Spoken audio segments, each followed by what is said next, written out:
Welcome back and thank you for joining me today on my photography journey. My name's Steve and today I want to talk about what you can do with your camera when it's pouring with rain or you just don't want to go out for some reason. So for me this week I have been at work and it's been a really busy week at work, so I've not had a chance to get out with my camera how I would like to, but I've used that time to do a few things with my camera that I think will help improve my photography in the long run. And that is namely get to know the settings, get to know where the buttons are and what's going on in my hand with that camera. So I've got three lenses. I've got the 35mm f1.8 that I'm filming on. I've got the 24-50 f4 to 6.3 and the 24-200 f4 to 6.3 as well. Now, three completely different lenses. They all weigh different amounts. Some of them have got inbuilt vibration reduction, some of them don't. And what I wanted to know was how slow a shutter speed I could get away with without having to use a tripod. So how can I keep my images sharp while hand holding my camera? So I decided to do a little bit of an experiment. So I've got my three lenses. I've got different focal lengths. I've got different apertures.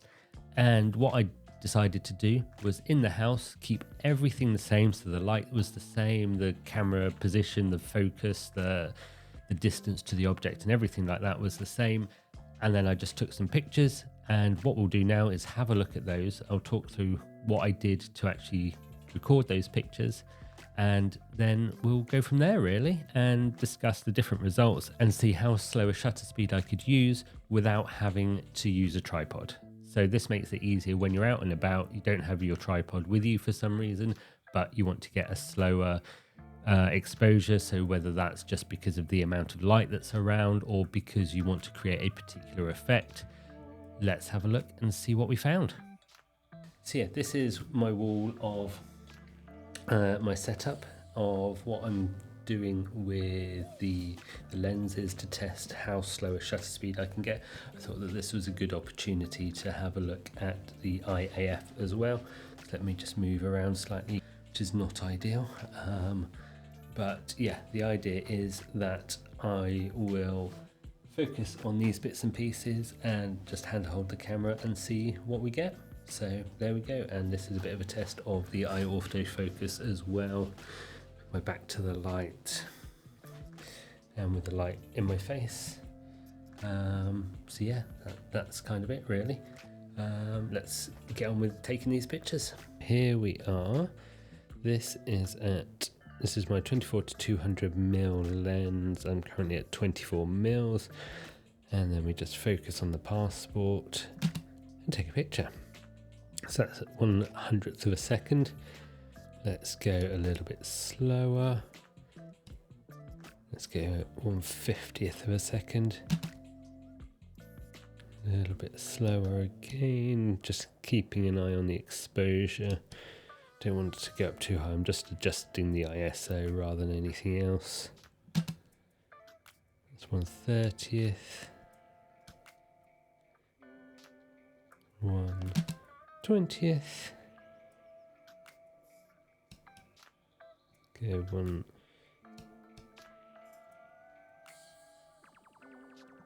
1/15th.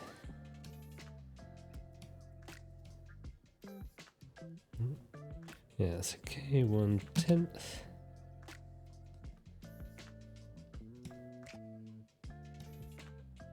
Let's go for 1/5 of a second. Let's put that ISO down to 100. It feels very slow now. 1, 2.5. Let's halve it. So 1, 2.5 of a second. Then this one's a better one. It's 1/2 a second. Feels really slow. Let's go for a whole second. Let's see what we can do with this.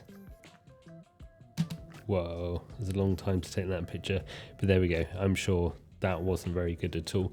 So what I'm going to do now is change this out for my 35mm lens. I don't think I'm going to bother with the 24-50 because it's going to be basically the same as this. Oh, actually, obviously I need to do 200 mils on this as well, so I'm going to have to go across to the other side of the room, because if I zoom right in on this, oh, lovely and clear, but yeah, let's go back to the other side of the room and try and get the same kind of frame. And then other than that, we'll do the 35mm lens, do the same kind of thing, and then look at all the results together and see what's going on. Let's see what we can do.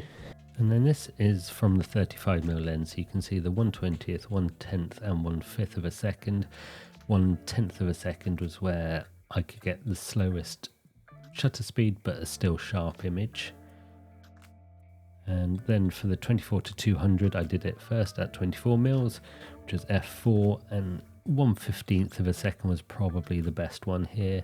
1/10th does look a bit blurry, so not too different.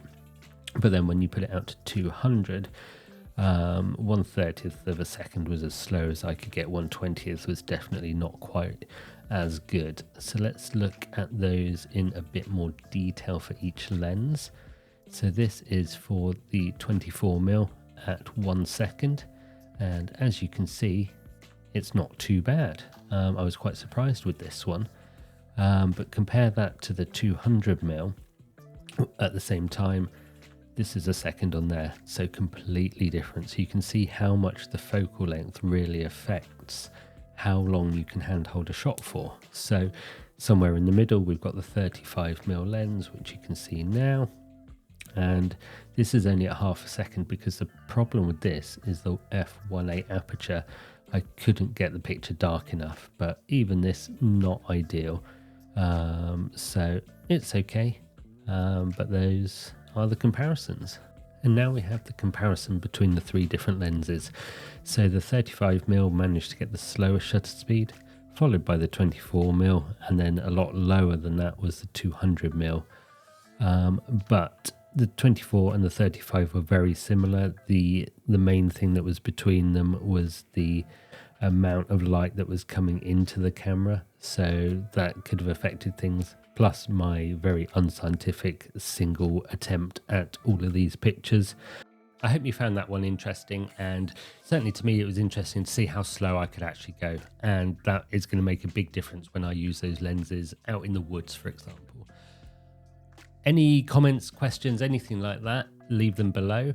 And how did you find that with your lenses? Is this something that you've tried? Is this something that you're going to use in the future? Let me know. Don't forget to subscribe, and I will see you again next week on my photography journey. Have a great week. Bye.